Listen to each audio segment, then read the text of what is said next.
Right. Let's see. Okay, now we are actually live on some platforms, except we're not live on the Calling All Men page. That's a problem. Let me just see something here. Let's see. Anyone joining us, welcome. We're just going through a few technical challenges to get fully set up here. All right. Okay, I think we are good.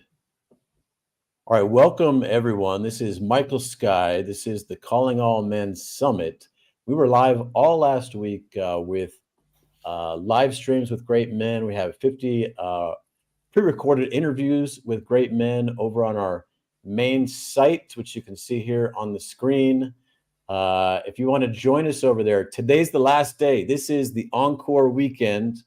Through the end of the day, you can watch all the interviews for free over on the main site. And but today we have a special guest with us, and we are live streaming right here at facebook.com/Calling All Men Summit. And we're also live streaming on our guest's Facebook profile page, as well as some other channels. So if you're watching the live stream, welcome. If you'd like to comment where we can actually see who it is that's commenting and reply to you, come on over to the Facebook page.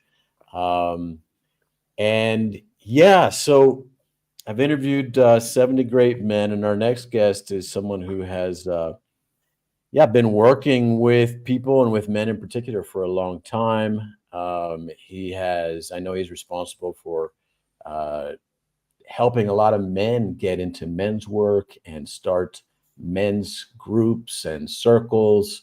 And I know he's well-traveled, an adventurer. And but I will turn it over to him for the official or informal bio. Kenny Mammarella-D-Cruz, welcome to Calling All Men. I think the first thing I need to say is what a relief that we actually got it together for me to be here. And hats off to you for all the admin you've done while I've dropped the ball, and even tried to kick it away. Because it's been bonkers. I am just so not wired for technology and emails and inboxes and all of that. And somehow You're not. between us, I love people. I love Zooms. And, if I had a damn good pimp to just pimp me out, to do my little thing and do everything for me, and then put me back in the box, that would be a dream come true. So if anyone wants to manage all my crap, then show up. Bio, what to say? Well, I've been busy. I work privately 50-50 with men. I've got a posh therapy room in the centre of London, though I'm not a therapist or a coach. I work in personal and professional development. I used to be an absolute basket case. I had PTSD because my family were on the death list in Uganda. Idi Amin wanted to kill us, and we had death threats, and we went into hiding. We left my father in Uganda. He was supposed to be killed. And I remember the moment he said to me, I'm the eldest, "You may never see me again. You are now the head of the family. Take care of your mother and brother." And I was 7, almost 8, and I took it on. What do you do? And after that, with the PTSD, I had Tourette's, I'd twitch and grunt. I had body dysmorphia. I had obsessive compulsive disorder, trichomania. I'd pull my hair, I'd pick my skin. I had eating disorders. I wanted to take my life so they'd have one less mouth to feed, but I couldn't because I was on duty solving things and kind of like being the man of the family. And so it goes on. And most of it was my dirty little secret, because I couldn't afford to have issues. I didn't realize I had issues. It was just my normal, and it was embarrassing. Most people didn't know apart from the twitching and grunting. And I just learned to undo all of this. And in learning to undo these things that didn't even have names when I had them, that all came later. I picked up the most ridiculous tools. Am I allowed to swear? I can swear sometimes as I Sure. speak. So I just thought, thank God, now that I'm 49, I'm 59, fuck's sake. Now that I'm 59, I can think, thank God I got fucked up like that, because as I've unfucked myself up, I've picked up the tools for my life, for my purpose. And I guess that's what I do with people, is I get to know them, I get to know their scripts, I get to know where their pause buttons are depressed in their lives, and we can safely meet in those places and feel that the stuff that was left kind of in limbo, and retrieve them from the limbo. But in meeting in the dark shadow, we get to feel and heal what's stuck in the dark shadow. And as that's healed, it kind of disappears, but it opens up the possibilities in the gold shadow. And that's where people get to live with purpose and passion. And they really kind of like come alive. This is why I'm here. This is what I'm here to do. And it all fits together. So thank God all of that happened. And now I can milk it as a dramatic story, and it makes me very cool and a little star. It was just my normality. Now I'm out the other side. It was just my normality. And I've always said one man's paper cut is like another man's sword wound. It's not how dramatic or nasty was your life, it's what was your relationship to it and what needs to be undone for you. It's not a competition. So I started the whole men's group thing. So I'm a refugee. We were very poor here, in the UK. Hey, Kenny, let me just ask you, how long did you live without your father? Less than a year. Mhm. And a lot of it was quite nasty, because in refugee camps, my family are Goan Catholics. So my grandparents all spoke Portuguese at home, and we were churchgoers and all that kind of thing. Where in refugee camp, we had a lot of abuse, and not from everyone, obviously, because we didn't understand the Indian ways, or the culture. Where was the refugee camp? In the UK, in Staffordshire. The first one was in a small place called Eccleshall in Staffordshire. And then So we moved. Idi Amin, it was mostly Indians who were there in Uganda at the time, right? I mean, I know he kicked out probably all the foreigners, the whites, the Indians, I don't know if the Chinese, whatever were there, but he kicked out everyone, right? Yeah, yeah. And because we were on the death list, we stayed away from our friends. We stayed away from our community, And because why were you on the death list? my father was at that time head of the Uganda Post Office Parcel Department. And he smuggled out some manuscripts for books. He saved some lives. He went into a place, I don't remember what it's called now, where people disappear, they get tortured and killed. He went in and got people out, saying this isn't army business, this is post office business. So, and he had a friend from, I think, school, who was in the Secret Service. And at one stage, the friend said to him, your name's on the list. And then before we know it, your name's high on the list. We don't know each other. We've never met. And we would have people running to us. We had people coming, risking we risked our lives for people. People risked their lives for us, saying, leave your home now, or this stuff up. We had a phone call saying, we're going to come and kill you tonight. And that's the day we went into hiding. No more school, no more church, no more anyone. And we were cut off from everyone. So, for years, I would witness my parents greeting their long lost friends, not saying, oh my God, you look great. It was like, oh my God, you're still alive. We Mm. were so on our own. What So, part of Uganda were you in, if you don't mind me asking? I've lived there myself. It's a very beautiful place. Really, a lot of great people there. But even today, there's violence. I don't know if Joseph yeah. Kony, the child soldier guy, is still running around up there in northern Uganda, but they've definitely seen their share of violence, and I've had my share of own kind of dangerous adventures there. But what part Mm. of Uganda was it? We were in Kampala, Mm, and right in the center. I mm. remember our address was Lagogo Bypass, Baskerville Avenue. That's where we lived. I went to the Norman Godino school, same as my mother and her family. And my mother used to run the Catholic bookshop that would supply all the universities and colleges and things like that. And she got in trouble as well, because they didn't realize that it was run and owned or part owned by a black man, and she just happened to run it for. So wherever we turned, there was a lot of trouble. There were a lot of guns. There was a lot of danger.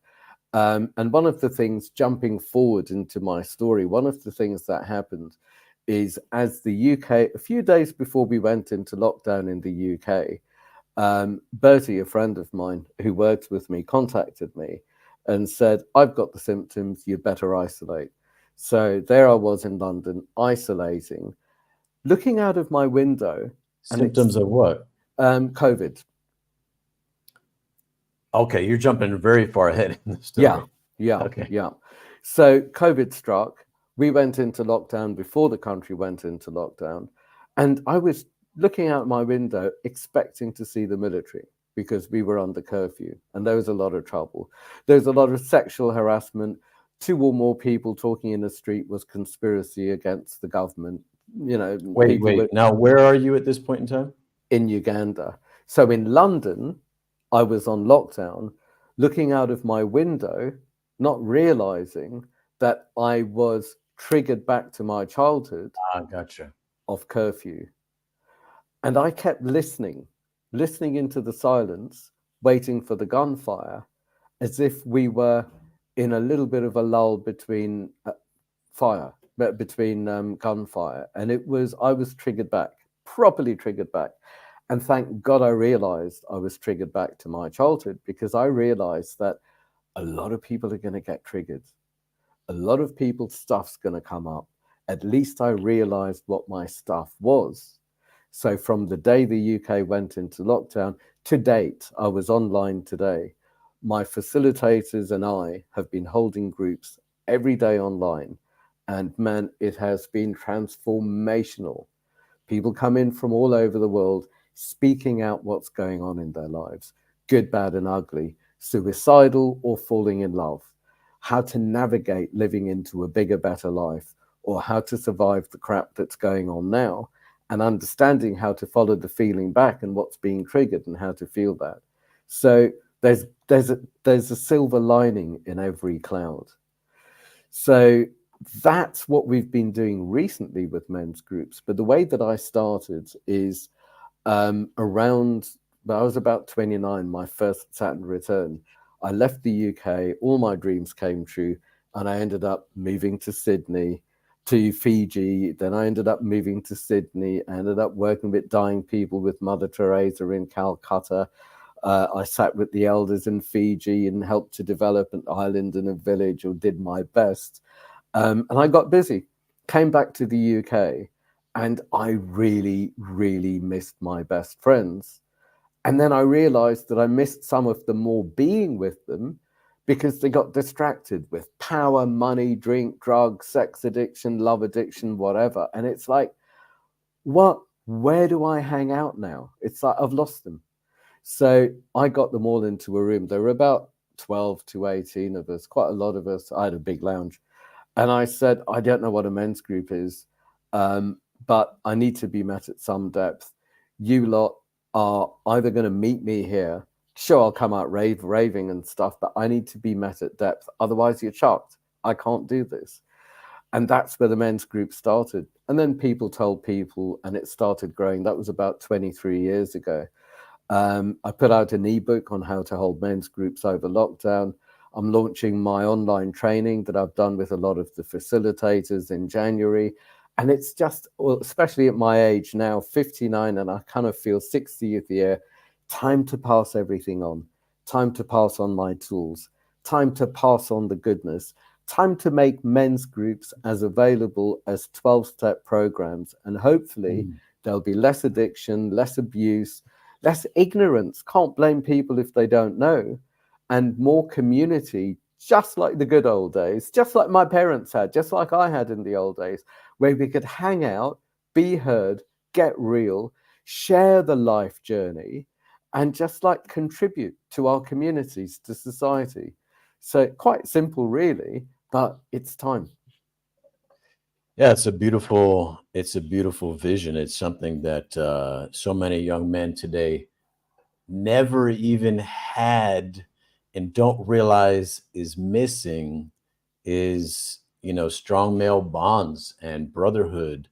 Um, a lot of young men today are growing up in spaces where they're constantly being checked. There's not very many all male spaces. So, constantly check yourself because we're in polite society, or there's girls or women present, or whatever. And, or it's online where online, it's like you have to behave because anyone could be present. Mm. And there's such a value to just having all male spaces. There's something about it that is really refreshing, and where you can feel like, okay, I'm coming home, and it's like, okay, maybe now I don't have to, I don't know, put on the mask as much, or I don't have to pretend to be as civilized as maybe I really am, or Mm. I can just be amongst men, and um, And allowed to get it wrong yeah. and be supported in getting it wrong, doing Mm, it wrong, being wrong, and allowing pennies to drop. Because tragically, over 23 years or so, so many men show up with what's wrong with me and how do I do me right? And they show up with how do I play this men's group game so I'm cool and I'm popular and I rise up the ranks. Meanwhile, it's not about fixing yourself or doing anything right. It's more about who do you no longer need to be so there's space for the authentic you to show up and to express himself and to navigate, play bigger than the rules and find out who you are. And more than that, who you no longer need to be. And that's Let me just pause on that, because I think that's so powerful, because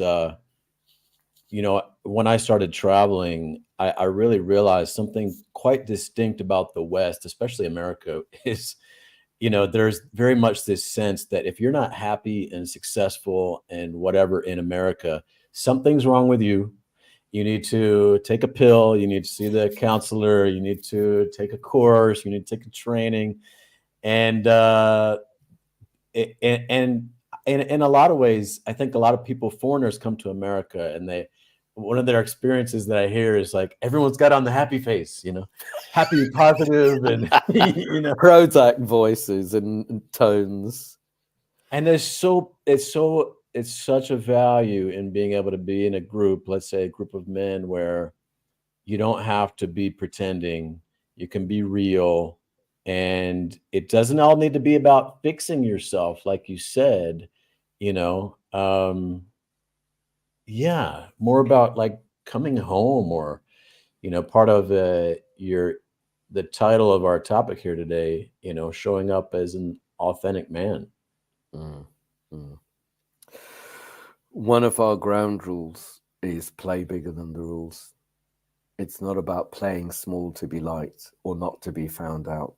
It's about playing big enough to get it wrong and to be Mm, met at the edge and to learn from other people's experiences, not from other people telling anyone what to do. We're not there to tell anyone what to do or how to be.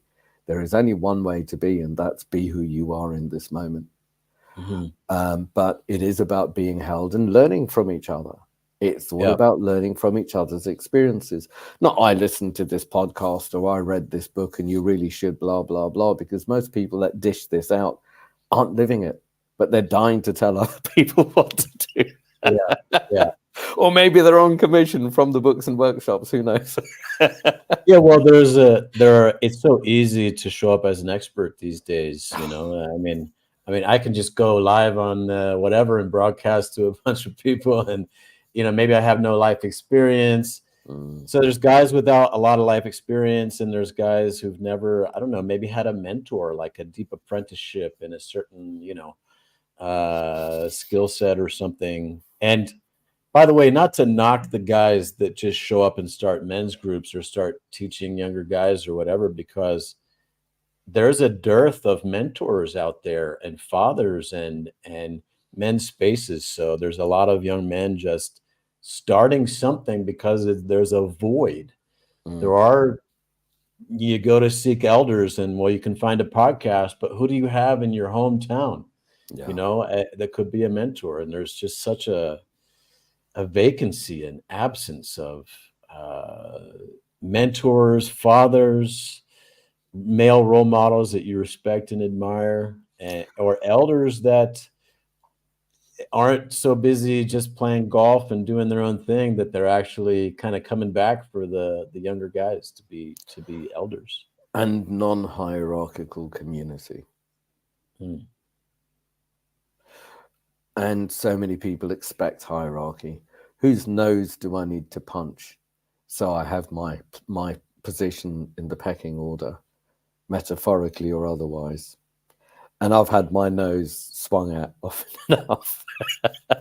Kenny, I'd love to hear. I mean, it sounds to me like maybe you have your own kind of unique take on men's groups and what you advise for, like the rules in men's groups, and how, your own kind of vision for that. Would you mind sharing that? And how is, yeah, how do you see, what is like an optimal structure and, let's say, rules or agreements for a powerful men's group? One of the most important things for me with men's groups is that they are as close to daily life as possible.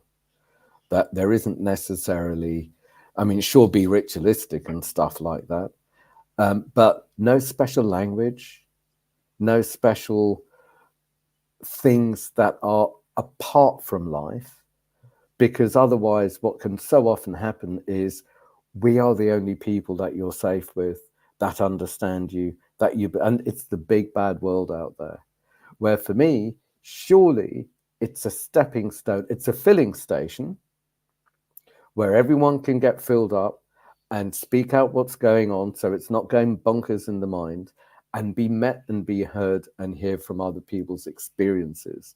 And that's a really important filling station and a sense of belonging. And beyond that, surely it's a stepping stone into daily life. So I've filled up here, and now I know how it feels to be an authentic me. I know how it feels to be the man in me that's able to meet the world with my child safe, rather than my old addictions of overthinking and second guessing, and also a natural instinct to save women, to gain the favor of women, and to be responsible for the emotions of women. And that's mine. That's not everyone's. So I needed to learn to grow and live beyond that, and to be my own man rather than anyone else's boy. And it was a big deal. It was a very big deal. And it was really vulnerable to make such shifts. I had to admit to myself that I have never worked anything out in my head, where I couldn't imagine not thinking, taking a step back from life, going into my head and second guessing everyone and everything, and putting on a show that I thought they wanted, so I'm safe. And it was all about survival. There was no living whatsoever. So for me, a men's group is about men. And for me, the difference between a boy and a man is a man includes his feminine side, where boys are so busy proving their masculinity that there's no space for femininity.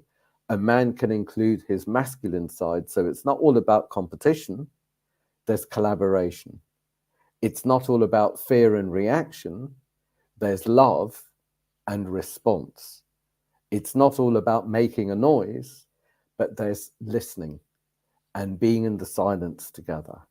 It's not all about surviving, but it's being in the depths of despair or joy or any other emotion next to someone else, maybe in the silence, but having the depth in me that I can bear and sit with and be in love with someone else's pain, not fixing it or saving them so I'm more comfortable.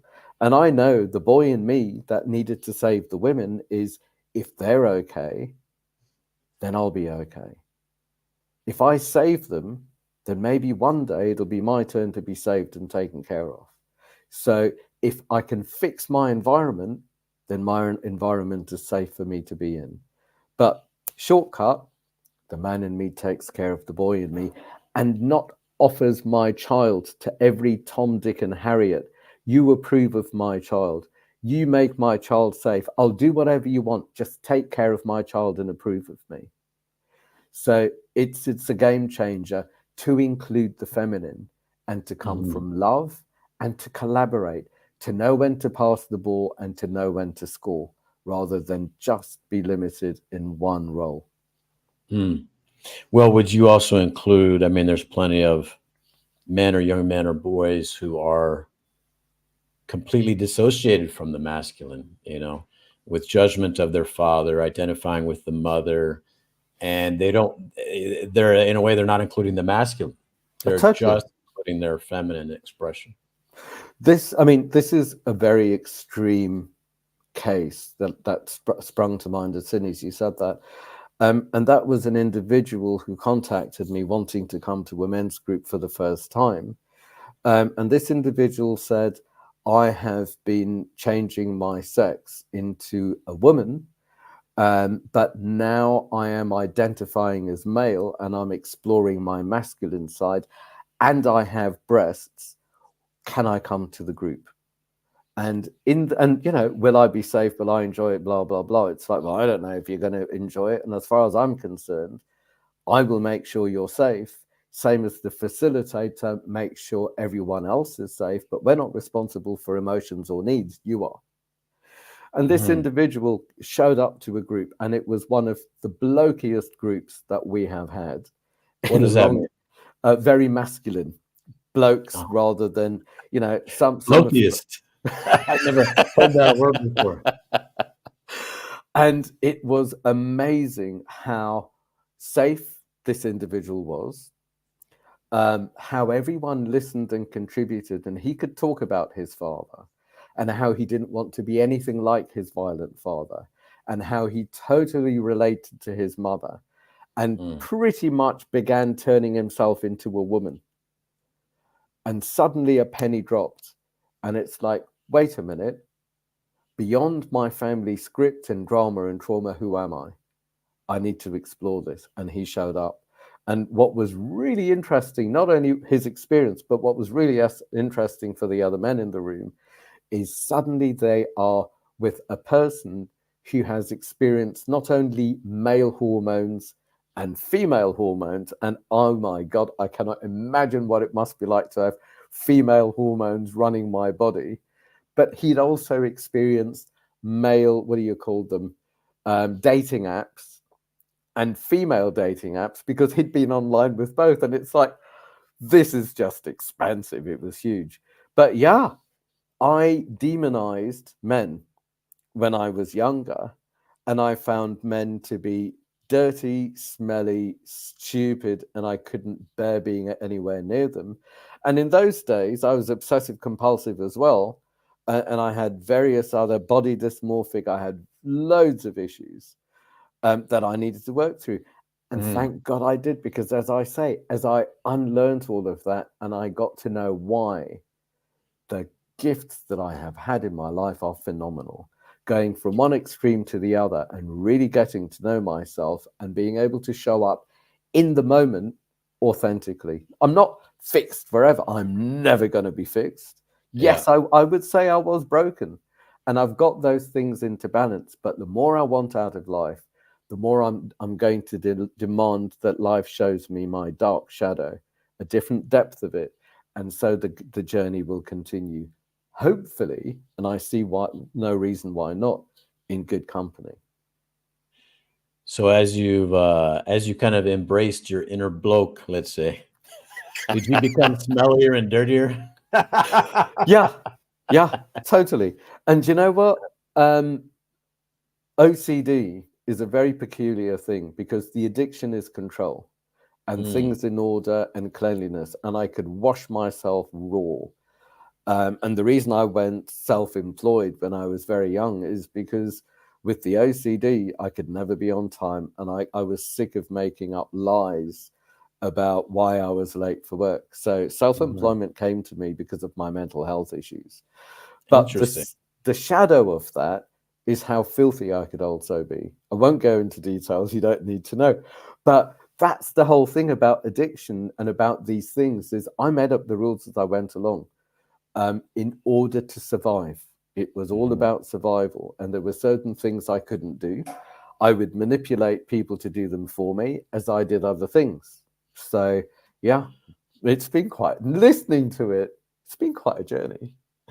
What so was your OCD and your dissociation from the masculine, was that because of your relationship with your father? Or I'm just wondering if, I mean, if you don't mind sharing it, was there, I don't know, conflict with men? I mean, of course, in Uganda, you would have faced a lot of maybe aggressive or violent men or hyper masculine figures that were very dangerous to you and your family, probably also in the refugee camp. I don't know. You What do know, you attribute your judge, let's say your judgment of the masculine to when you were young? in Africa, it was decent and we were very well educated. I don't even remember a raised voice in all my years in school. And I asked Mm, my mother, and neither did she. mm, It was when we came to the UK that there was foul language and violence and God knows everything else that we weren't prepared for. So our Africa was super civilized and just mhm, quite blissful.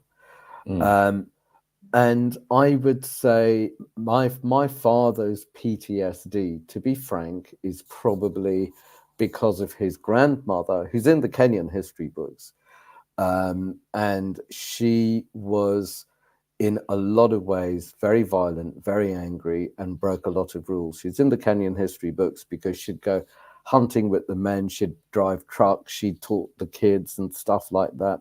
But there was a shadow to it. And her husband had a love child with a Maasai woman who then became the vice president of Kenya. And this was mm. so in her face. And this woman pretty much tortured my father and various other people, and we see down the generations the ramifications that he's had.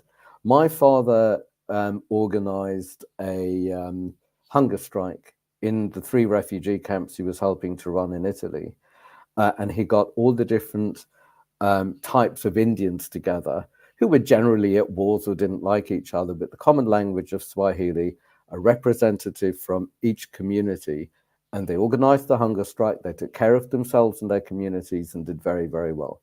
Quite an amazing man with a huge heart who was seriously damaged by his family.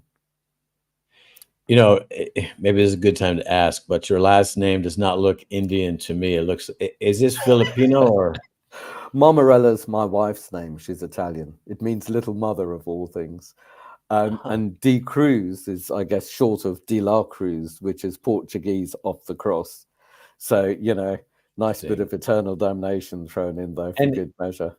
yeah, you said was it grandparents that spoke Portuguese? What was the Portuguese connection? Goa was Portuguese. So for hundreds of years, it was only, I think it was 67 that the What was Indians took Portuguese? it over. Goa, the Goa is a part of India now, and my family are from Goa. So Ah, we were brought up with very old-fashioned Portuguese. I don't know, manners, education. Um, interesting. yeah. Do you speak So Portuguese? no, no, I don't speak anything much. I understand a little bit of Swahili, a little bit of Fijian, a little bit of Yeah, Welsh, a yeah. lot of slang. For me, it's one of the things I enjoy most, landing in another country where no one speaks English or is dares to try, and where the language is really strange. It sounds really strange to my American brain, and attempting to communicate with them. I love it. In Portuguese, especially Brazilian Portuguese, because there's so much like emotion and expression, and for the young man that I grew up being, very like arrogant and quiet, aloof, you know, Do you know, and yeah. when it was time to fall in love, And I was very clear about my needs. When it was time to fall in love and settle, I was very clear that English should not be her first language because I needed for our hearts to meet, and my Mm, tongue was too clever. I didn't mm, want to be getting in and out of things just by being clever. I mm, really needed to be met at depth and intimacy. And I would go out into the happy hunting ground and I would meet women. And for a lot of my life, I didn't want to settle and have a long, especially when I was traveling for all those years. It was my journey. I didn't want the distraction. And I'd see who I attracted, and I kind of go home and think, what do I need to change in me in order to change who I'm attracting? And it was such an incredible navigation to see the reflections.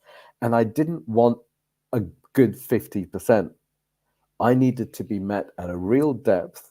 I needed to be met where I was fearfully in love, stupidly stimulated, and oh my God, it happened. And life threw me the first, first reserve, second reserve, women to die for, and I just hung in there and hung in there and hung in there, knowing and that they were not English speakers? I had English girlfriends. My wife's Italian, so English was the Okay. second language. But we could speak from our hearts better from Mhm. rather than from our heads and cleverness. Yeah, yeah.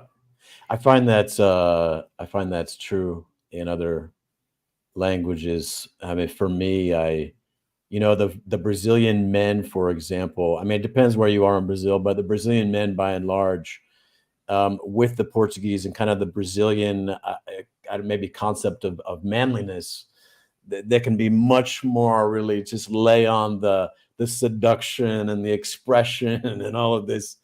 And so I feel much more expressed as a man in connection to women in Brazil speaking Portuguese than I do English. Mm. And I feel there's a time and a place for all of this, as long as I don't make the seduction part of me or the overly masculine or the overly feminine or the overly clever parts of me who I am. Hmm. If I'm putting on a show rather than showing up, then I've lost and so's everyone else. Hmm. But if I can show up authentically, and as soon as I notice I'm not, take a breath and adjust, take a breath and let the man in me show up, keep my child safe, and really show up, Hmm. then life's worth living because I'll be living on the edge. Not that I'm looking for trouble all the time. Well, yeah, when I went to Brazil, like when I went to France the first time, I had 5 years of French in school. I thought, okay, these people can understand. I'm saying basic French, but they all acted like they couldn't understand anything I was saying. And then when I was in Brazil for the first time, it happened again. I was like, what's going on? I know I'm saying basic, I'm speaking basic Portuguese, and they're acting like, they don't want to talk to me, they don't understand me. And I realized that I was showing up with this kind of, let's say, this mask that I had learned to put on in America, kind of aloof and arrogant and kind of aggressive, and don't smile at, if we pass on the street and you're a man, I'm not smiling at you first. And maybe if you smile at me, maybe I'll give you a little smile, but I realized this is what I was sharing in France and Brazil with these people. And then it just changed everything because I realized the key to connect there was, I mean, you could say like I don't know, share my child self with them. And I just started expressing my joy, my gratitude, my desire, my love, everything feeling. Let me learn Yeah. how to say that or embody that and express that. And I came so alive traveling and letting go of not just the English, but my way of being an American that, kind of dominate and plan my future, control everything, just let go of all of that and connect with people, laugh at myself because I know I'm making an ass out of myself. Mm. I came so alive. So I would love to hear you make a connection here between, like, I mean, because we're kind of talking about showing up as an authentic Mm. Man, and the longer title that we had for you talking to us today was How to Keep the Boy in You Safe and Enable the Man in You to Show Up to Life. Mm. Can you talk to us about that?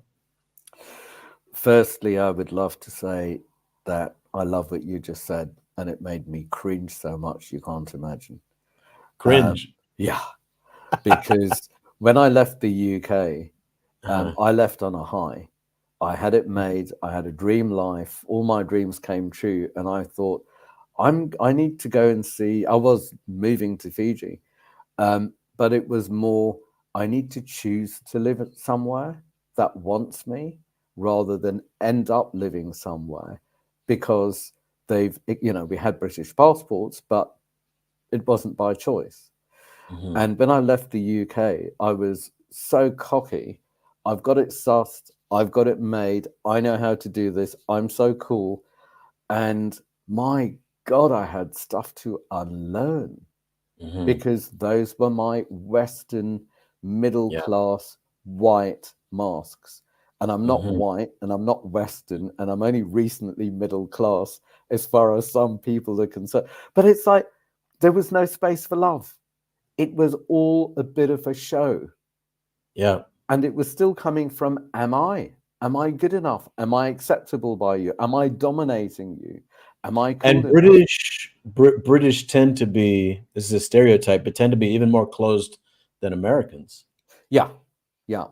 And maybe in the head and fearful of Hmm. humiliation, fearful Hmm. of rejection.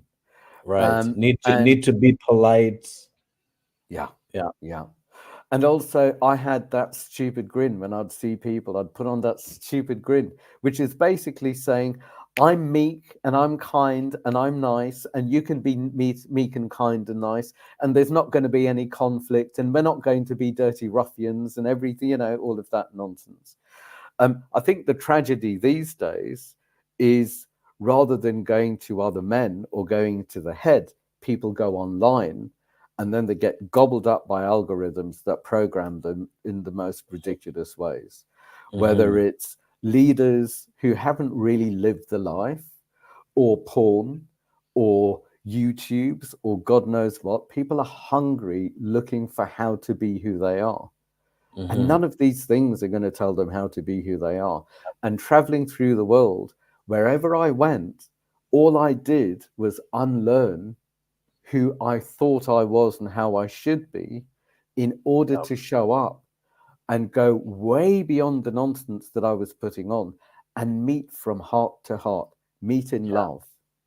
And now I am strong enough and fool enough to keep showing up with an open heart because I can afford the pain and I can afford to really be in pain and to go to my people, my groups, my wife, my best friends and say, I'm in pain.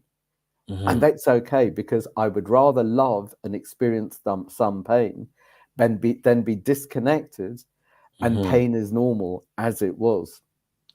And to answer your question, what I learned to do, one my and we're going to do this way after the summit and everything. I can't wait to do this session with you. Is the most efficient way that I know to learn to navigate is in a room or on Zoom. I literally ask to speak to a person's protector. Hmm. That's the first chair that they move to. That's the first position they take. And then I get to speak to a part of them that showed up in their lives so they can survive life. And this is their inner protector. And I would Hmm. say, with everyone, male or female, irrespective of how tragic, how dramatic the tragedy was, there was a time when there wasn't protection and where there was vulnerability and the spirit got broken. And when that happens, a part will show up and say, right, now the world will meet me. I am Hmm. your protector, and the sacred, free spirited part of you will never be hurt again. This goes Hmm. way back into hiding. It's who you really are. It's the Hmm. part of you that's full of love and closest to God, the most beautiful part of you that could manifest magnificence in your life. but it's not an option that's going to be touched. That goes way back there. And I, as Mm-hmm. your protector, I will keep you safe. The world will think that this is who you are, and we will survive. And Mm-hmm. then it becomes a life of survival. A Yeah. broken spirited child and the protector in limbo, putting on a good show, surviving life. And that was the first half of my life. And what gets compromised is a great deal of connection, a great deal of aliveness, right? Because you're not encountering reality and other people. Really, you're hidden back there behind Exactly. this wall, this shell identity, Yeah. in a way. With a very skillful protector who knows how to read a room, psychically what knowing when something's going to kick off, second guess, process, fear, fantasize, and fix, and show up in order to survive at the Hmm. cost of purpose, passion, at the cost of a life. Yeah. Can't blame anyone unless Yeah. they know any better. And what Hmm. I figured out, and what has proved itself over the decades I've been doing this, is the game changer is when they get to know the man in them. And usually, strangely, the man in them is a part of them that exists inside. It could be the emerging man. It could be that this part only shows up, I don't know, in meditation or in an ice bath or in the shower in the morning or before going to sleep or when playing sports or maybe to avoid um, a punch in the boxing ring. But usually the man in them exists in the present, in the moment, but is waiting in the wings for an invitation. The protector Hmm. has taken over and is not going to invite anyone. It's like, what? So, firstly, I invite you. And while I invite you, whoever you are, I'm going to leave this child vulnerable. You want in? You fight me and Hmm. you prove yourself. Otherwise, I don't trust you and I don't trust anyone. This child Hmm. belongs to me and no one's going to harm it. End of story. But when Hmm. they get to meet the man in them, then it needs to be set up that the man needs to learn to persistently, consistently always be present, Hmm. always be present, not do Hmm. present, not perform present, breathe himself present in every moment. And as soon as either the man and hopefully a supportive protector realizes that presence is not there, don't think about it, adjust immediately. Take a deep Hmm. breath in, get present, get grounded, feel the child inside, receive the broken spirited child, and suddenly, with a safe child, we have a free spirit and we're out of limbo. Hmm. And with this presence, listen to the protector. Because if the protector is going to make a noise about danger and you're too busy pouncing around holding a child thinking, I'm the man, then we're in danger and the Hmm. protector is going to take over. So, Yeah, you won't be trusted by the protector because you're not listening. He's saying, "Hey, there's a dragon at the gate, and you're just oblivious." So he's going to get exactly. louder and louder. Exactly, exactly. Meanwhile, the protector is just like, how valuable and smart and sharp and quick is that? And some Mm, protectors sometimes will go, wait a minute, how much work have I done for how long? And now you're just going to chuck me? I don't think mm, so. mhm, I mhm. deserve something. This is my Yeah. child and I don't trust you. Or I'm not Mm, ready to be chucked. Or I'm mm, too valuable. And this is where very often the skills of the protector can be used as the man is present with life and moves into a bigger life. Without the mm, man present, the protector's going to recreate Groundhog Day. Give me the same old shit that I know how to survive because I know mhm, how to survive it, and we'll keep mhm, everything happy. But we're not moving into bigger and better. That's uncharted territory. That's too dangerous. I'm not stupid enough for that. This child's going to survive. And it's still a child, irrespective of the age. The yeah. number of, in England especially, I work with a lot of boarding school boys. Some of them in their 60s, 70s, 80s, and they're still the 8-year-old the gates of the boarding school, and that needs retrieving. So, Mm, irrespective of the age, the stage is wherever the protector showed up. So interesting. we have the man present, we have a safe child, and we Mm, have the protector being heard. What changes is the frequency or the vibe that goes out into the universe. That now, because it's not protector and survivor led, saying, give me the same old shit, we know how to survive it, is now coming from a free spirited child. And that's saying, let the world open up to me. Give mhm, me some signs. Show me the way of my purpose on this planet. Give me the pathways to passion. Bring me alive. And that's the free spirit attracting goodness, attracting signs and temptations, because I believe life won't give us more than we can deal with. So that's why we have temptations, so we can mm, show life where we are, and mm. we're kind of managed along the way into a bigger life. So now that's go on. Yeah, I'm reflecting on my own journey, and when I was first invited to, I'd long had dreams of Africa, and when I was first invited to Africa, I was 35, 2006. I had a friend who needed someone to come teach a curriculum to some kids, and she was taking some American high school girls to Kenya for 3 weeks. And everything, when she invited me, everything inside me came alive and said yes. But my mind and my practicality, everything was no, no, no, because. And then when everyone in my life was telling me, no, you could get AIDS, no, you get killed, no, it's dangerous because of this. Oh, I had a bad dream about you going to Africa. You shouldn't. The more that everyone chimed in, I was like, you know what? These people have no clue. They've never been to Africa. Fuck them. I'm not listening to them. And I made the ballsy decision to just follow my aliveness, risking my business, the respect of my community, because I was doing pretty well.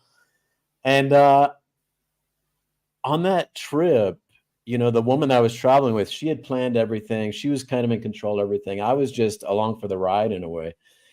And I'm there with these high school girls, and I'm kind of joking around, playing with them. There was that child in me, just kind of came fully alive. Mm, And the kids, the Kenyan kids, their hearts were so there, so present. yeah.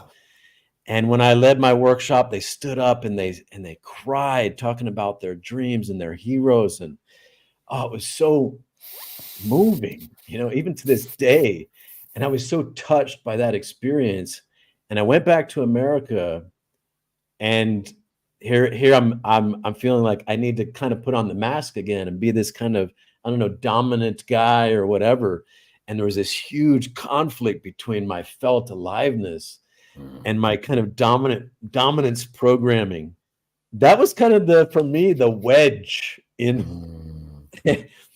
And yeah, so I guess let me ask you this. I can imagine that a lot of guys, you talked about, like, for you, it was like you lived half of your life with the protector in charge.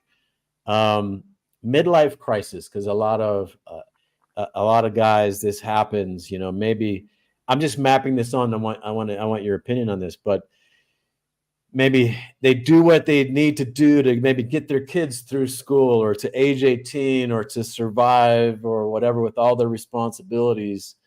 And then it's like, okay, now what? Maybe now their protector doesn't have as big of a job, or but that they're also feeling like, what's the point now that maybe, I've gotten this far and I'm maybe missing some aliveness, You've I don't know. How do you map that yeah, on? you've touched on something huge there, and the tragedy. One tragedy that people very rarely talk about is about puberty.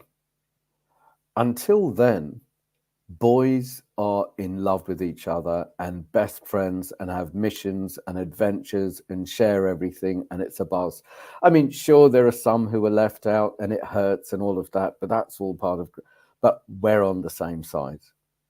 and then suddenly there are girls, or suddenly there's a surge of testosterone and there's rage or whatever, and suddenly we turn on each other, and it's every boy for himself. And a lot of people just don't really survive that. It hurts Mm, too much. It really hurts too much. And that's something that's rarely talked about.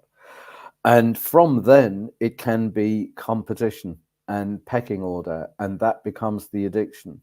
And then it becomes all about power and a bit of bling. What have you got, and who are you with? And it's nothing to do with who are you. And then, as you say, it can be the conveyor belt of earning money and status, and then women and moving, and air moving for work, or moving to be in a better catchment area for school, and men forget to have friends.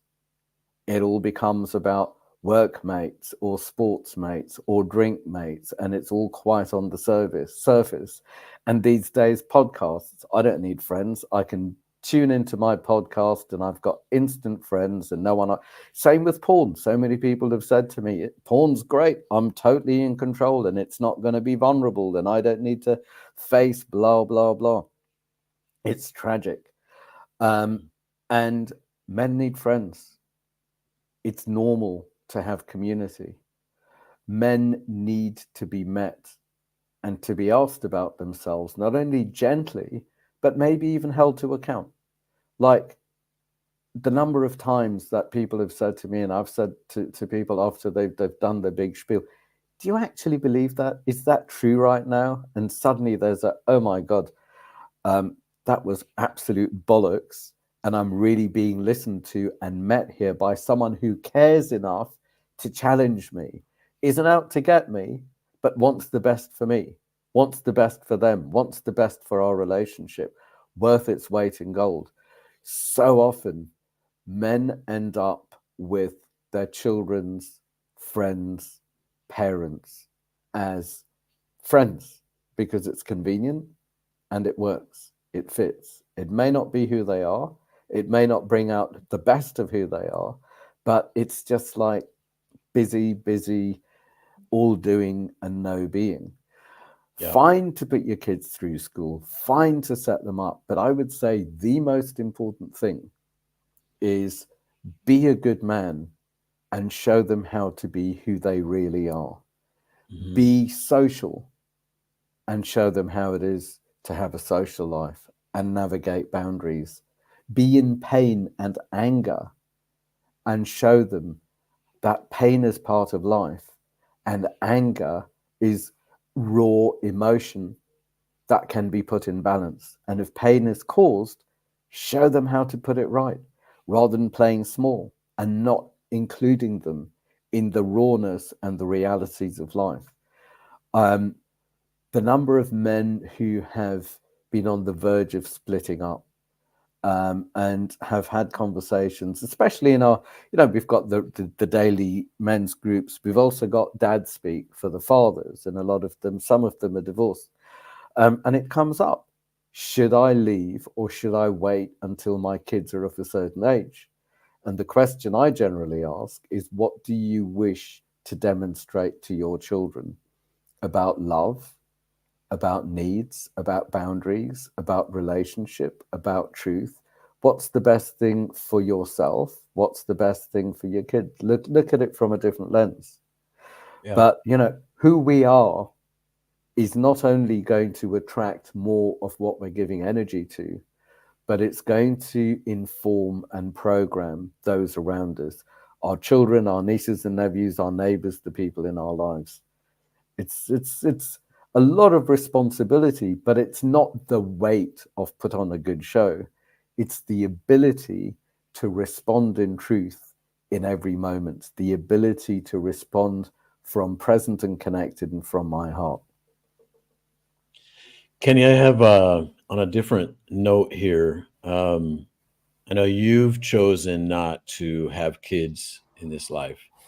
I'm 50. I just turned 53, and I've just had my first baby girl. Congratulations. I can't imagine. What's it like? I was there for the birth. and I was holding the mother and coaching her push, and you can see that the heads come out, but she's not breathing yet. And if the mother doesn't get the baby all the way out, she could die. It's like everything's on the line, and she's pushing, and it's not working. And man, I gained so much respect for my girlfriend, the mother of our child. It was wow. I mean, talk about a transformational experience. But as a dad, I didn't carry the baby in my body for 9 months, and I'm not nursing it. I'm kind of helpless as a dad the first several weeks or so.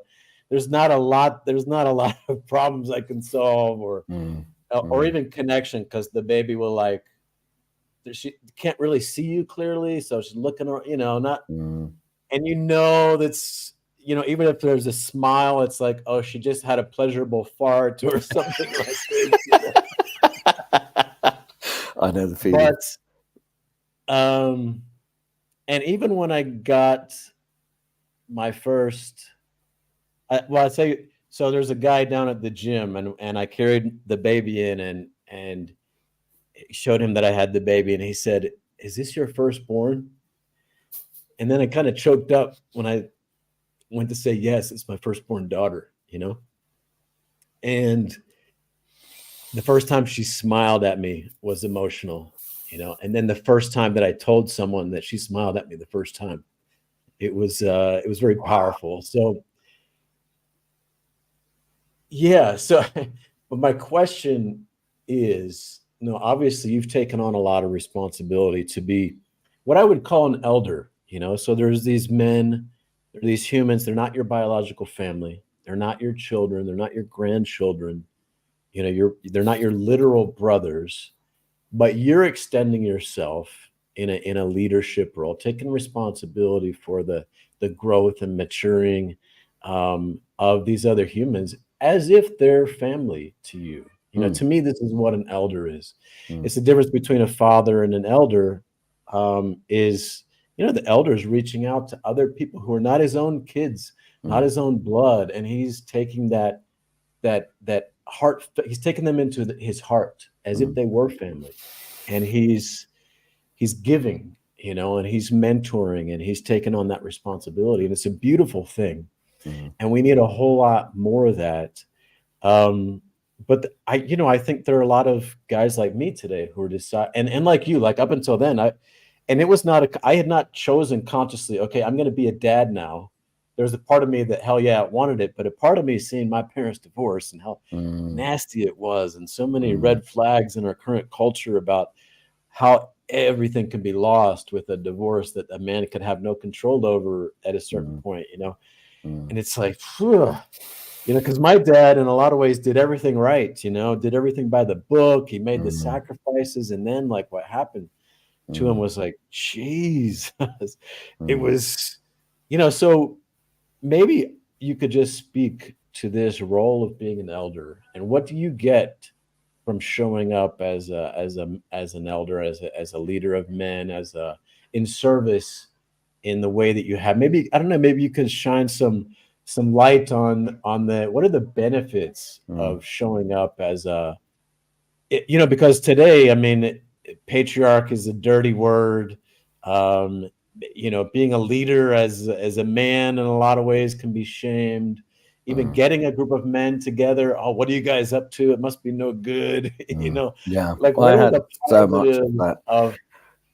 of being a leader of men or an elder? Yeah. Do you know, I feel very lucky in a way that I didn't have children, because if I did, I wouldn't be able to have the close relationships across the ages that I do. And I've got people who are very close to me, young men in their 20s, 30s, 40s, 50s, 60s, 70s, 80s. And I can see them for the stage that they're at. And it's got nothing to do with their age. Absolutely nothing. It's their stage. It's where are they stuck, or where do they best operate from, or what perspective they're at. So I've never considered myself an elder In fact, I can hold a space and bring in the groups. I try and come in every day, but in most days when I'm there, I may or may not be facilitating, and I can act so stupidly and have so much fun and ask impertinent questions and be lost. And I don't need to be wise. I need to take part, same as the next man. And age does not come into it. Some of the younger men hold the older men very well. Some of the older men hold the younger men very well. Well, And it I mean, mixes. when I use the term, it's not about age, it's about the role, right? It's, yeah, yeah. And I guess with the role, I kind of feel like I've been playing this role since I was a child in a Mm, strange way. Because I I love. I love. Um, at the cost of devastation and humiliation and abandonment, I love. I love to love. And mm, it's really fucked me up at times so badly because it's backfired and it's hurt. And there are times when I never thought I would be able to survive that. The first time my heart was broken, not only did I move house because my home and my journey from my home to the tube station would remind me of her, but my own body reminded me of her. And it took me at least 2 years before I could look at another woman, and I opened my heart even more, and I loved. And I loved the men in my life, and I love my best friends. And we're not scared to show it, some in different ways to each other. I don't need to be going around embarrassing people with my love. It's I can hold myself and extend myself to who they are and where they are and what's appropriate. But for me, it's all about love. And maybe there's something about the role that I've played since I was very young, and I just continued playing that role. And mm. maybe in a way, it was replacement father or replacement grandfather. I remember when my grandparents left Africa to go to Goa, thinking we might go to Goa where it's safe. And suddenly, as a family, it's like the elders are gone. They were my parents and then they were us, but it's like the elders, the old people are gone. It's like no one Yeah, knew how to be without them. And yeah. I kind of feel that a part of me somehow took their place, Mm, even though I was very young. And maybe I know there wasn't a lot of space for my childhood properly. I did my adolescence, I'd say, at 34. And then after my adolescence, I had my childhood.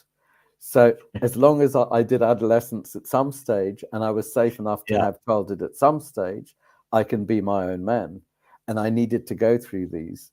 But for me, I guess my so-called elderhood is in asking questions and coming from love rather Mm, than actually having to know anything or fix anything or tell people what to do or have special structures or words or concepts that I would put on people. And reason being, I like to be meeting from the heart, yeah, not so much from the head, yeah. because there's a lot to catch up. One of our ground rules in the men's groups is to own what you say. So it's Mhm, I rather than you or we. mm, We is us in the victim club and we have no power, where I mhm, is this is my experience and I wonder where I need to step into power and what opportunities are.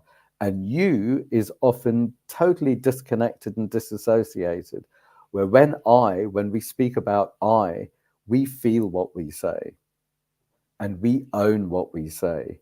And then we mhm, can be separate enough to be one together. But to mhm, be blagging the one these days, the way that, and I don't mean to disrespect, I'm sure a lot of people who've been on the summit, but the way a lot of people call each other brother or bro or man or, whatever it is, usually I don't feel it. And mhm, usually I feel the people that say that so much need it so badly rather mm. than being it and coming Yep, from that place yep. and meeting in that place of love and oneness. And in this country, the word very often is mate. But what I've noticed when people say mate in this country is we are mates. that means that I can betray you and humiliate you, but it's okay because we're mates. It's like, no, it's in the way that people relate rather than the words that are used to blank things and cover things up and pretend. Amen. Yeah, the word brother. I mean, I had an older man I was really counting on in a business, but like a for I was leading these events for veterans and conscientious objectors, or I was putting on an event that was going to totally be a gift. And this guy I counted on, paid him a good amount of money, and he, was empathetic, and he called me brother, and he cared about the veterans and all of this, and just did not show up at Mm, all and meet me. And it was very traumatic for me, because mm, for me a brother is like a sacred word. I mean, I grew up in a yeah, religion where Jesus is your older brother, and he sacrificed his life for his fellow brothers and sisters. Is this yeah. like brother, like what that means to me, is so powerful. And yeah, I think it's so easy to throw that word around. And when I look at the landscape that a lot of young men are dealing with today, it's not only do so many not have fathers or models, they don't have real brothers, like Exactly. other men who really have their back and are really going to show up for them. And there's such a scarcity of all these things. It's really tragic, but there is a rising movement of men, and you're doing your part in that to help grow this movement, and we're figuring it out, and we're showing up. And yeah, it's a beautiful thing. And I want to come back with to you and invite you to just speak to the men out there, with like a last message or an invitation. And just before you do, I want to invite everyone who may still be watching. Today's the last day of our encore weekend. You can go to our main website, and you can meet other men, mentors, brothers, elders, men who are putting themselves out and showing up, who actually give a fuck for men, and are part of this, rising movement of men. So yeah, everyone's welcome, and invite anyone so inspired to join us. And if you choose to become an owner of the full library of the summit, you also get some video trainings and some live trainings.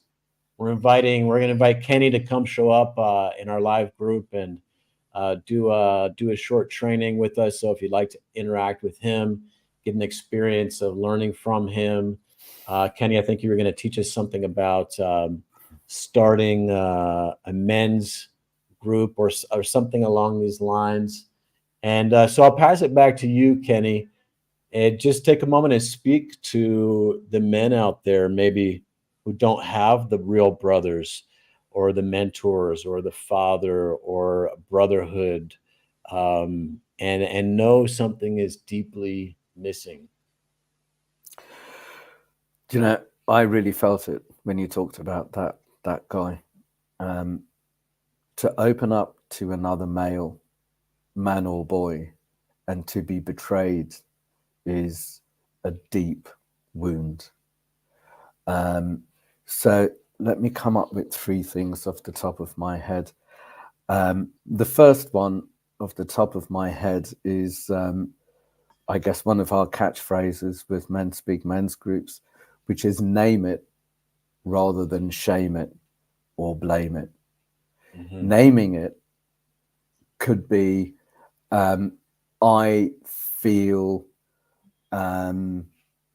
angry Mm-hmm. at my best friend for cowering to his girlfriend and disrespecting our relationship.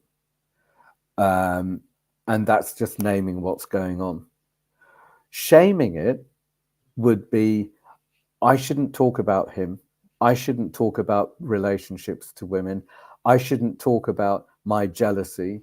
I shouldn't talk about, any of these things, because I will be found out at being whatever it is. I'm in too much shame to name what's going on.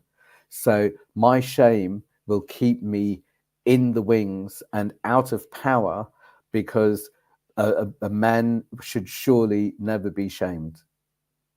So I won't say anything about my pain. I won't say anything about my embarrassment. I won't say anything about my needs. I don't have needs.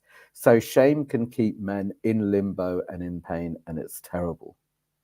And I would say bad parenting, old-fashioned parenting. Boys make noise and have testosterone. It's a mess. It's annoying at times. It's the way it goes.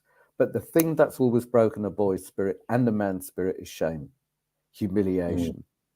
mm, So it's unlearning the shame and not letting it own your life and not mm, navigating around possible shame, but name it. Name what's going on. I don't like what's going on right now. Something doesn't feel right. Just naming it breaks the spell. Shame puts, and the other one is blame.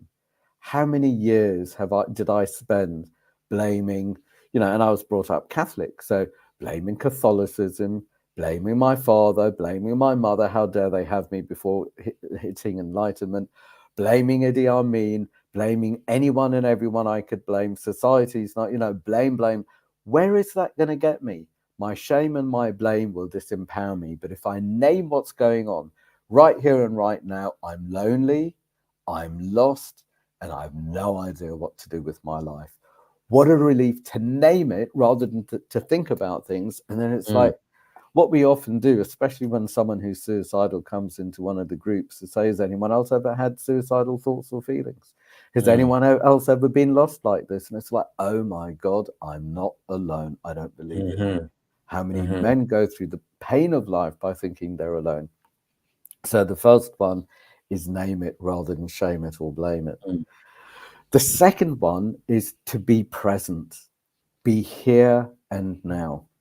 My life was either in the past and fearing that it would repeat, or my unfinished business, or in the future, fearing, fantasizing, and fixing what doesn't even exist, but it exists because I'm trying to fix it. But to be in the present, I had to admit that I had never worked anything out in my head. I've never fixed anything, and that's not going anywhere. That was me pretending to be in control. I won't be in control. And if I carry on thinking, that's going to take me to one bottom line. If my need is to be in control, and I've been here, I've been suicidal in my life. And I have gone so in my head, trying to think, and work things out. And the bottom line of what I could do is remove myself from the situation. It wasn't even take my life, it was remove myself from the situation, because that's the only way I could control things. So overthinking is not going to get anyone anywhere. It's not going to bring love. It's not going to bring connection. It's not going to fix anything. So the way that I initially broke the spell on that is when I found myself lost in the space between, literally lost in space between my ears. I needed to train myself in that split second while I found myself there to take a deep breath in and breathe into my head, into my body, past my throat, into my heart, into my feet, and into my ground. Breathe myself back. And as I breathe myself back, think, thank you for reminding me who I used to be. And as I breathe out, take part with what's in front of me, who or what is going on, the conversation or the washing up, it really doesn't matter. Thank you for reminding me who I used to be. Thank you to my protector for saving my life when it needed saving and protecting me in my childhood. Thank you for reminding me who I used to be, addicted to those thoughts and survival. And that needs gratitude. It's not to be demonized or fought against, because that's just feeding it. And taking part in life is just here and now, I will engage. And that was a beginning. And then I realized that it's all in the breathing. When anyone is thinking, fixing, fearing, it's in the head.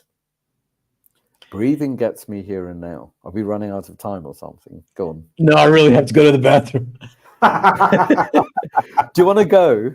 Okay, I'll be right back. And I'll do a potter's wheel and do the do do do do do do do. He's a really good guy. The stuff this bloke has been through because I have been so shit. Now his camera's moving. What's going on? Because I have been so crap at keeping up with the emails and putting things out on social media. I've just been bonkers busy. And he has just been so supportive and so kind and thoughtful and kept with me. And here we are. Thank God for his persistence. Quick drink of water. I'm dying to say, look at that. So the way his camera works is when he's here, it blurs the background and it focuses on him, because now you could see how big those African leaves are. Lucky guy living in Africa, right? That was the best, most beautiful time of my life. Well, actually, this is the best and most beautiful time of my life. And that's where it started. He's good is taking his time, because you know what this means. He's washed his hands. Here he is. Rather than shaming or blaming myself for drinking too much during the interview, just name it. And I won't shame or blame myself for misspelling "authentic man" on the title here. Oh, look at that. Never mind. And do you know what? What you did there is bodily functions was the next thing that I was going to talk about, because I thought, yeah, it's fine. I realized that I needed to learn to breathe. How do I learn to breathe? So I started with, every time my body does something, I itch or sneeze or cough or burp or gurgle or fart or whatever it is my body does, that's an indication to take a breath. Every time my body does anything. And then I moved it forward into the environment. So it went from my own body into every time I go through a doorway, every time I see a doorway, every time I open a window, what is it in my room that I want to remind me? Then I took it out into the world. Every time I see a blonde woman, a bald man, a red car, anything, a dog, anything I want. And not only did that get me breathing, but that got me out of my head and into my environment. And I don't know whether you know this TV series, Columbo. I love. Very old one, yeah. Yeah, Peter Falk, private detective. Everything was a clue. And I believe in life, life wants to bring me goodness. Everything is a clue. I just need to be out of my head and engaged with life, seeing what life is trying to tell me. And it could be I pass someone in the street and it brings fear, or it flashes me back somewhere. That's information of whatever my unfinished business is. So the second one is breathing. And for me, breathing, and as we said earlier, as I breathe, I can feel my child safe in me. I receive it from my protector. I'm no longer in limbo. My child is safe, and I'm not going to offer it to anyone else. And then I can meet life as an adult. I can meet life as a man and take part. And number 3 has got to be time travel. And for me, this is really where it's at. People come into the groups every day with the drama and trauma in hand. And for me, one of the main keys is breathe into it. It's not about who's right or wrong or how to fix it.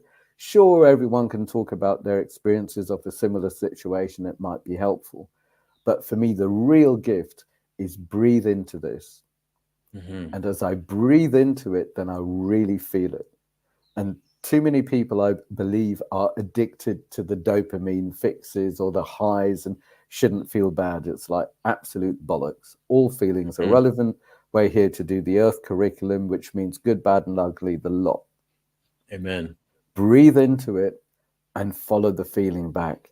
So if I'm jealous that my best friend has abandoned me, so to speak, because he wants to please his partner, then maybe if I feel into the feeling and I follow the feeling back, the tragedy is when I'm in primary school and my best friend had another best friend and I was a devastated boy. So maybe that's what's really going on, not the drama in hand. That's what's really going on. And that's life telling me that I need to sit with that boy. The man in Mhm. me is safe enough to follow the feeling and feel where it takes me and hold that child safe and heal it. And it could take a moment of just meeting that child and it's okay, you're here. And Mm. then I will stop recreating betrayal, abandonment, business partners, friends, however. It's like, well, life doesn't need to bring me these dramas anymore. I've healed it. So Mm. that part of my dark shadow is no longer unconsciously running the show. And my gold shadow is gleaming bright, and I can live into the goodness that might be. How did I do? Kenny Mammarella-D-Cruz, thank you so much for taking the time, giving us your love, connecting with us, and yeah, showing up. And thanks for doing that in the world as well, with all that you do with and for men, and the ways that you're in service. How can people reach you? The men's groups is mensgroups.co.uk. On every day, free for the first month, then cheapest chips, £10, £20 a month. So the groups are there. And then for me, my online training, private sessions, all of that is themanwhisperer.co.uk. I should know my social media things. I have no idea what my social media things are, but those are the websites. There you go. Themanwhisperer.co.uk. Is that right? Mm-hmm. That's the one. Well, have a beautiful rest of your day, my friend. And for everyone else, we're going to be back here one more time, one more live stream in about, let's see, 4 hours from now. We have another great man who we'll be talking with. And I'm not going to dishonor him by trying to pronounce his very difficult name. But he's a fellow European. And Is it Kenny, once again, Elvin? that's right. Elvin, good guy. I knew him years and years ago. I think you Yeah. might be mispronouncing his name, but yes, Elvind. it's EIV. It's EI. Ivan. Yeah. I've got it wrong all these years, and he didn't correct me.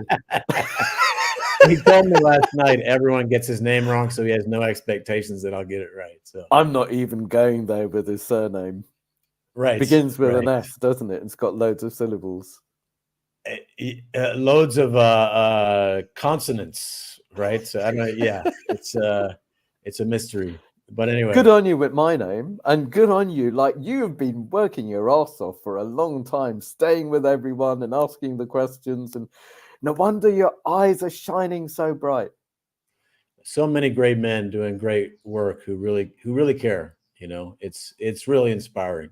And yeah, I'm looking forward to what's possible going forward. With men supporting each other, collaborating, and yeah, I'm very excited about the future. So, and that, yeah, obviously includes you and what you're doing in your world.